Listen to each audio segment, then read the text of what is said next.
Hello, I'm Bellington Kamisa. Welcome to this biology form 3.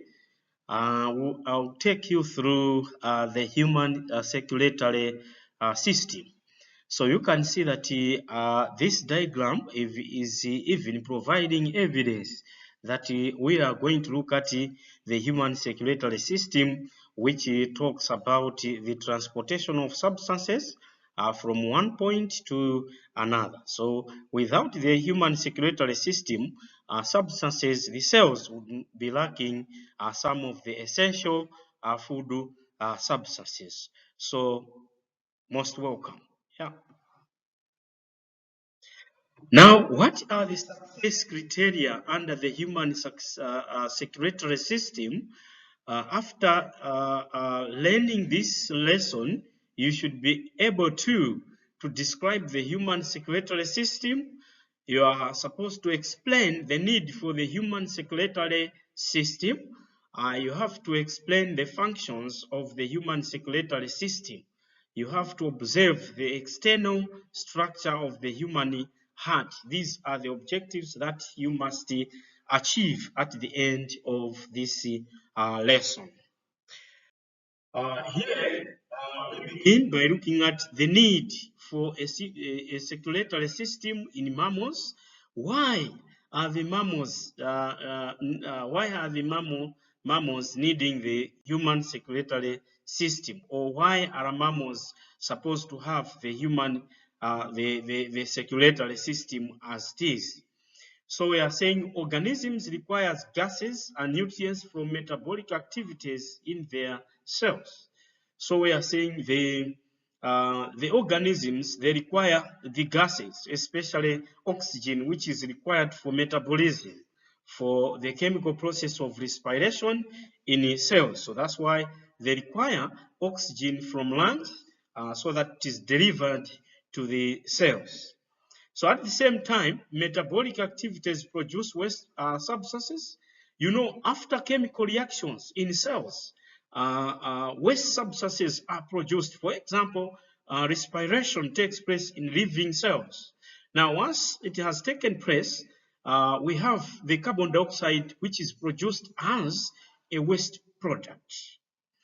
So these substances must be eliminated so that they do not accumulate and poison the cells. So, so the transport system is required to transport away from the cells to the excretory organs where now these metabolic wastes are removed. For example, carbon dioxide is produced in the cells and is transported by the circulatory system to the lungs where now it is excreted as carbon dioxide, which is exhaled out. So now unicellular organisms and simple multicellular organisms such as amoeba and algae are small in size. So you can look at the simple multicellular organisms and unicellular. Unicellular organisms are very small organisms, and simple like amoeba, the volvox, the euglena, all those are the unicellular organisms. So their entire body surfaces are usually in contact with the environment. That's why the simple diffusion can satisfy their basic needs. Their substances, so simple diffusion is used. So that's why they require simple diffusion and not basically the transport system. So due to these substances move in and out of the body of these organisms by simple diffusion through their cell membrane. So those unicellular organisms, they satisfy their needs through simple diffusion. So because their bodies are in contact with the environment. So that's why we are saying now gases can simply diffuse into their bodies, especially oxygen. That's why those that are simple organisms, the euglena, the volvox, the amoeba, they require simple diffusion.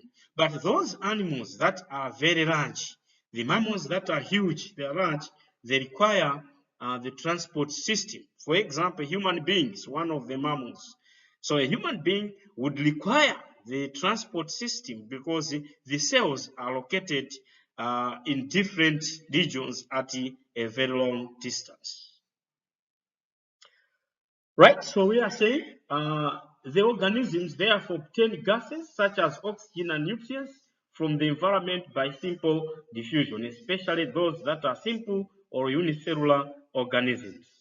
So at the same time, they release metabolic waste to their environment easily by simple diffusion because their bodies are in direct contact with their environment. So, however, higher multicellular organisms such as elephants are large in size because they are large. That's why they require the transport system and not simply simple diffusion to satisfy the needed cells. So most of their body parts are not in contact with their environment. They therefore require a system for the following reasons. To ensure efficient transport of substances to organs that are far from the body surface. So to make sure that the organs that are far from the body surfaces are also getting their required nutrients, especially carbon dioxide, oxygen, as well as the food nutrients. To bring waste substances from tissues deep in the body closer to the tissues near the body surface where they are easily eliminated. So to transport substances in between organs that are far from each other in the body.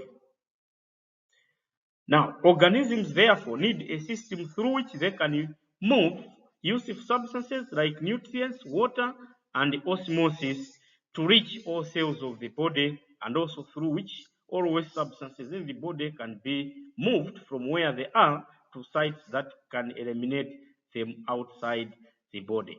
So in short, we are looking at the food nutrients, the required essential nutrients must move from where they are needed, from where they are produced to where they are needed by transport means. Again, the waste products that are produced are transported to the surface of the skin where they are excreted. Being a skin is used as an excretory organ. So we have, for example, urea, which is formed in organs, in kidneys, like the liver, and it's transported to kidneys where it is eliminated.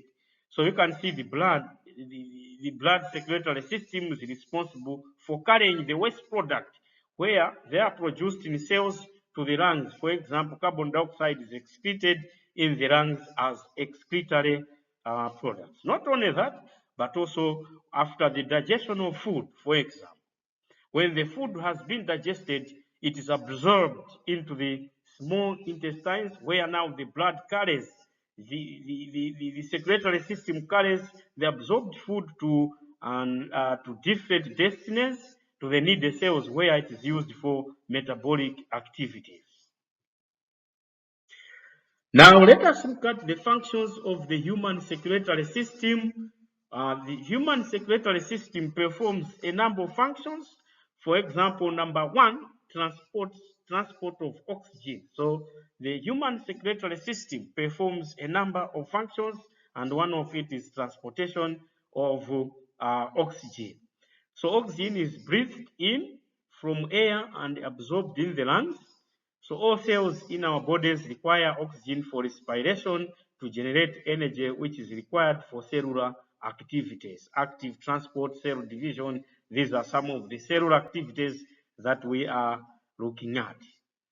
So we have also oxygen, therefore, must be transported continuously from the lungs to all of the body cells, that require the oxygen, from the head, arms, up to the legs, wherever the cells are distributed. So mainly the human circulatory system is there for transportation of oxygen.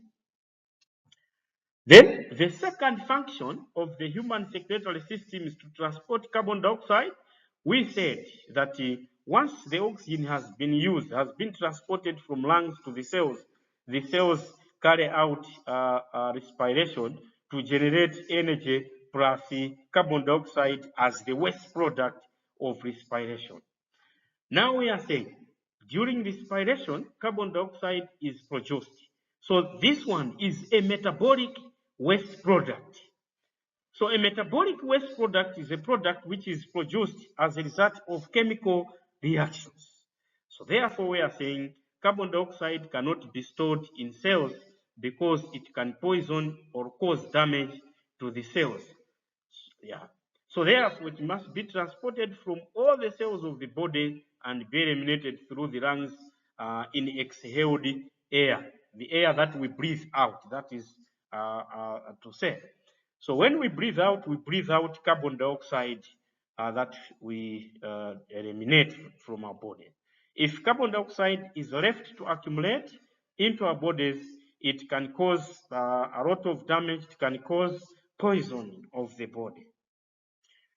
Third point, number 3, to transport of soluble food substances. So the human circulatory system is involved in transportation of soluble food substances from the alimentary canal to different tissues. So the food is absorbed into the alimentary canal in small intestines and is delivered to the cells where it is used in different purposes. So we are saying all body cells require soluble food substances such as glucose, which is used as a raw material for respiration, amino acids, vitamins, and mineral salts for carrying out body processes and for growth. So these food nutrients are mainly used for body growth as well as for repairing. For example, the amino acids which are arranged to form proteins which are body for body building. So these substances, as we saw in the previous topic, are absorbed in the small intestines after digestion. So the end products of digestion, we have glucose, we have amino acids, we have all those. The fatty acids and glycerol, they are absorbed and taken by the blood circulatory system to different destinies where now the cells can use these for the metabolic activities. Now, the fourth function of the human circulatory system is to transport hormones that regulate the body processes. So transportation of hormones, which are chemical substances that regulate body processes. So, hormones are produced in the endocrine glands. For example, we have the pituitary gland, we have the adrenal gland, we have the ovaries in the reproductive system, where now these hormones are produced. So we are saying the human circulatory system carries is used as a vehicle to carry these hormones to different areas where they have an impact. Basically, we call these as target organs. So blood carries, the human circulatory system carries hormones to target organs. For example, we have the insulin hormone, which is produced from the pancreas. So the blood has to carry this to the liver, where now it is used to stimulate liver cells to convert too much sugar in the blood into glycogen. So you can see that the hormones therefore must be transported from glands where they are produced to parts of the body where they work. So the parts of the body where they work, we call it the target organs. Yeah, so the organs where and the hormones have an impact or where hormones work, we call that one the target organs. The fifth function of the human circulatory system is distribution of body heat. So it is involved in distribution of the body heat. So the circulatory system transports heat from organs such as the liver, which produces most heat, to all other parts of the body. Remember, most of the reactions take place in the liver, and it is out of these reactions where heat is now produced, and then the blood carries this heat and distributes it to different parts of the body so that now the body temperature is maintained at 37 degrees Celsius. Right? The other function, the sixth function for the human circulatory system is for defense against infections. So the blood transports white blood cells around the body to the sites of infection to help fight against the infection. So the blood, the human circulatory system transports the white blood cells which are involved in fighting against the pathogens, the disease-causing microorganisms. So now what happens is the white blood cells have got that ability of squeezing through the blood capillaries. For example, the phagocytes, which can squeeze out of the blood circulatory system and fight against the pathogens elsewhere. Now, what is it that makes the human circulatory system? The heart is one of them, the components of the human circulatory system. What is it that makes the human circulatory system? We talk of the blood, we talk of the heart, we talk of the blood vessels. The blood vessels, the blood, all these, the heart as the engine is also one of the features that comprise the human circulatory system.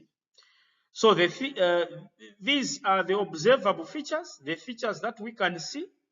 External part. Now, the thick muscular walls of the ventricles, the left ventricle walls are thicker than the right ventricle walls. So as we can see, this is the heart. The tip of this side is more muscular compared to the right side of the heart. So we have these features. This is the aorta, which now carries blood out of the heart to different parts of the body.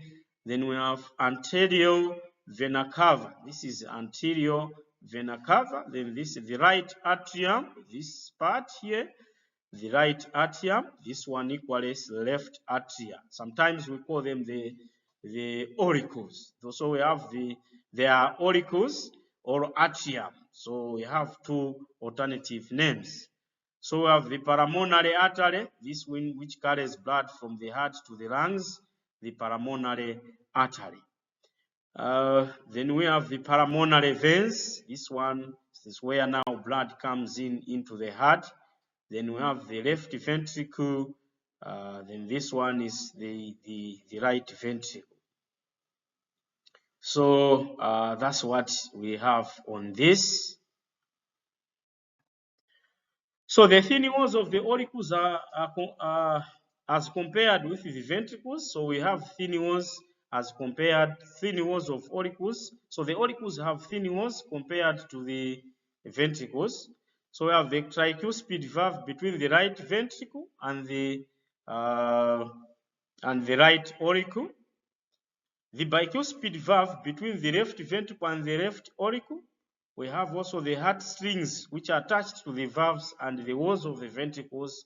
We have also the coronary artery on the surface of the heart, which is responsible for carrying oxygen and food nutrients to the heart. So the coronary artery is an artery which carries essential food nutrients. Now, these are the external features, external structure of the mammalian heart. Now we have the aorta. This is the aorta. Then we have this one as the pulmonary vein. Then this is the coronary artery. Then we have the muscles of the left ventricle, which are thicker than the right ventricle. So this is the right ventricle, left ventricle. This is the coronary artery. Then we have the superior vena cava. This is inferior vena cava. So we have the pulmonary artery. This one carries blood to the lungs, as I said earlier on. So these are the features. And indeed here we have the left auricle or atrium. And this is the right auricle or atrium. So we are saying the heart is a muscular organ about the size of the fist. So it is like a fist. When you clench a fist, so it's like that one. So it lies inside the chest cavity between the two lungs. That's its location. So you can find this organ between the two lungs. So internally, the heart is surrounded by a tough membrane called the pericardium, which covers and protects the heart. So you can see that the heart is surrounded by a very tough membrane, which is called pericardial membrane. So that pericardial membrane covers the heart and protects it from physical damage. So the heart is divided into two sides, the left and the right side, which are completely separated by a wall, which is called septum. So the septum is there to divide the heart into two. We have the left side of the heart and the right side of the heart. So the septum divides the heart and it's also separating the blood to the left and to the right. So the septum prevents blood on the right side from mixing with the blood that is on the left side of the heart. So we are saying each side consists of a small upper chamber, which is called the atrium, plural atria, and a larger lower chamber, which is called the ventricle. The ventricle. So this makes the mammalian heart a four-chambered organ. Why has four pockets? The mammalian heart has got four chambers, two auricles and two ventricles. We have the left ventricle, the right ventricle, as well as the left auricle and the right auricle, making it a four-chambered organ. So the atria is also called the auricles, are a thin walled. These are thin walled and they receive, their function is to receive blood into the heart, which they pump to the ventricles. So they can pump blood to the ventricles, but their main function is to receive blood and pump it to the ventricles. So the ventricles are thick-walled and their main function is to pump blood out of the heart. So generally, the ventricles are there to pump blood out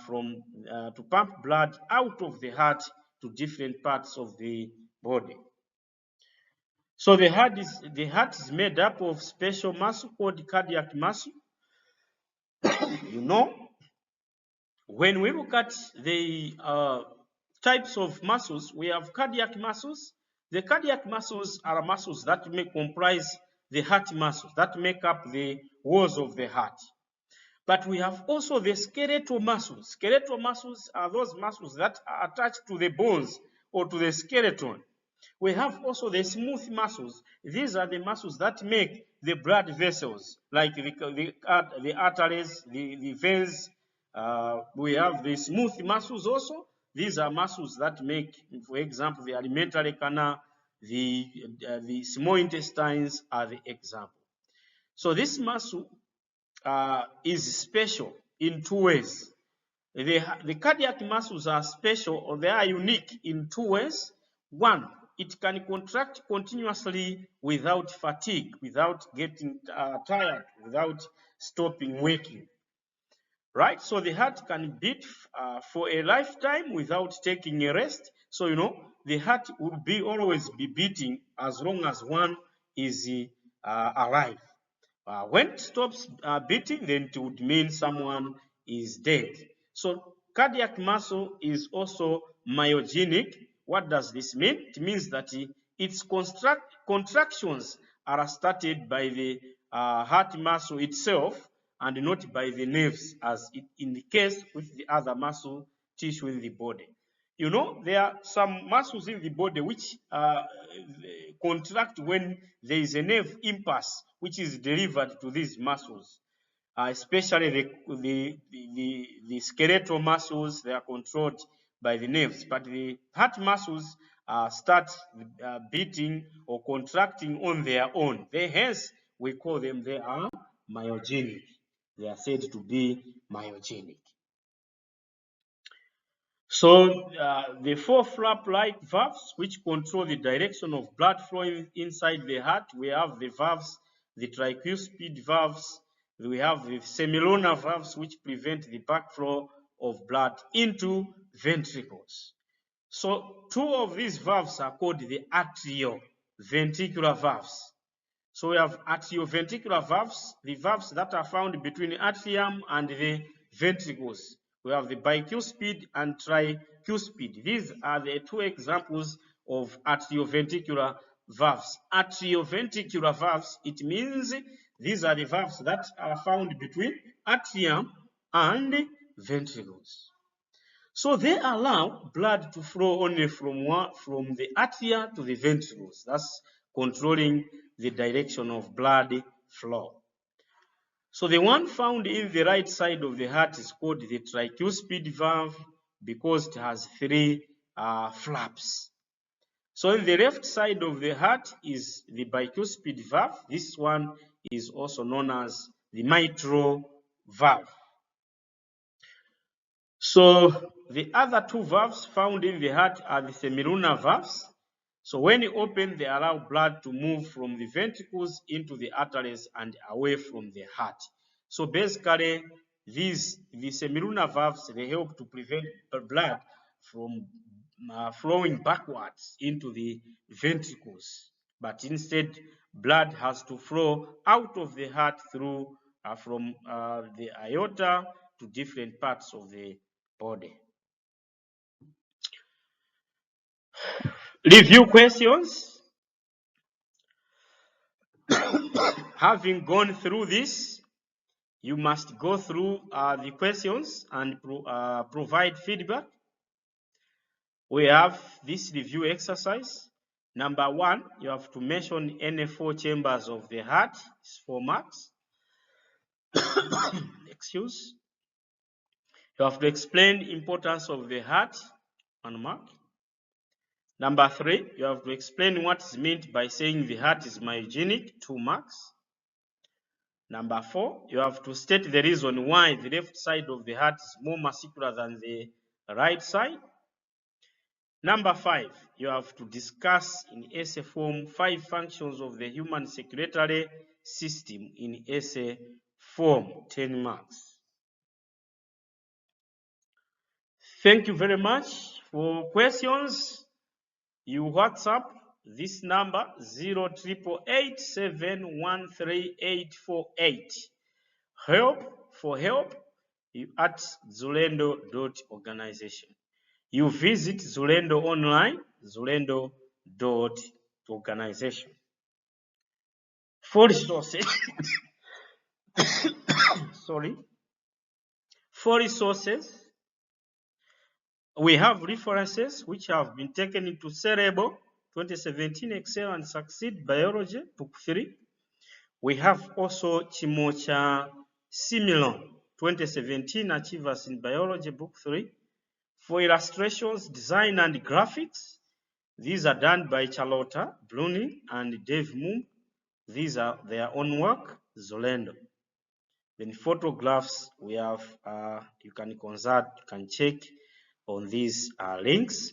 Then other diagrams have been taken on these pages from Excel and Succeed Biology Book 3, and these are the pages.